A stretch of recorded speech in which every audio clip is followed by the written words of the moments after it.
Sa panahon kasi ngayon, yung mga tao, they spend more time watching people who already have the results that they're looking for versus actually learning how to get there. I'm saying this with all the love in the world, but kaya naha-hype yung mga nagga-hype ng freelancing because tayo as consumers din ng contents nila, hina-hype natin sila. So in short, people are more interested in watching and supporting yung mga tao na they would phrase it as parang, namimigay ito ng free learning materials, nakaw naman yung free learning materials. Pagkatapos, they do not even recognize the fact that this person is just there for clout, for fame, and to hype up freelancing. As a result, people think na madali lang ang VA, kaya ang dami nagre-reklamo bakit ang hirap makapasok. I don't know when I flip the switch, but napakaraming nano content creators na mas valuable yung binibigay na contents kesa dun sa mga naha-hype ngayon. And because of that, people are thinking na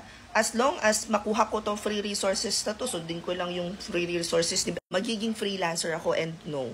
With that in mind, one thing that parang malaki yung naging impact sa akin was when I started surrounding myself with people who are actually doing it, who are making it, people who already made it, kumbaga. So, instead of spending so much time consuming contents with people na alam ko naman na just here for clout, just here to for influence and power, I started following those people who are posting valuable contents. And then, I surrounded myself with winners. Alam ko napaka-cliche na parang ang corny nga. Ngayon ko lang na-realize ang corny imikin. Pero I surrounded myself with people who are already successful in their field para matuto ako sa kanila. And one of the groups that I have is the Personal Learning Network. Meaning, iba-iba kami ng ginagawa sa buhay. Some of us are pretty new in the industry and some of us has been there longer than me. And then I started learning from each and every one of them without the pressure na mararamdaman mo kapag ka ikaw ay,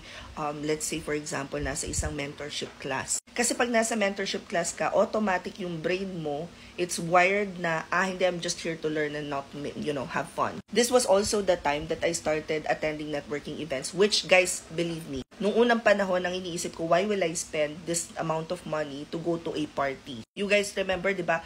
SMM Bootcamp, Passionate Creators, and then Likha. These events changed my life. I've met so many talented people na parang, okay, maganda pala yun. Uy, ito pala dapat yung atake pag ganito. Ganon. Kasi iba pa rin yung feeling na nakakausap mo harap-harapan yung tao. You get to ask questions that are specific to your freelancing journey. Versus nanonood ka lang ng mga tao na puro hype, puro flex na nakabili ng ganito. Tapos, hindi mo naman alam kung paano silang nakarating from point A to point B. Now anyway, if you guys are interested to learn kung paano nga ba, how these networking events are helping freelancers like myself grow. The World of Search SEO conference just opened its doors not just to SEO experts but also to freelancers, VA agency owners, or yung mga aspiring pa lang na matuto and wants to be exposed na sa ano nga ba ang nangyayari sa loob ng industriya. And dahil marami nga nagjo-join, nag-move sila from Heritage Hotel to now the SMX Convention Center in Manila. Guys, sa katapusan na to ha, so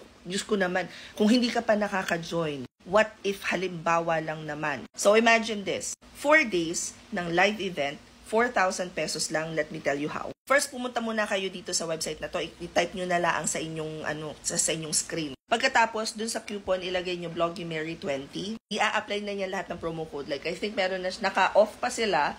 At pagkatapos, meron pa siyang additional 20 off. Parang ganon. But anyway, kinuwenta ko, 4,000 pesos lang talaga. 4-day event na yon. So, you get to attend yung live conference. You get to learn from experts. You get to meet different people in different industries sa freelancing. And please take note, marami dong mga VA agency owners. I mean, who would be the best people to surround yourself with than the winners?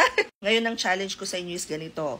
Ikaw ba ay mananatiling consumer ng contents na nandyan lang para mang-hype or para sa clout?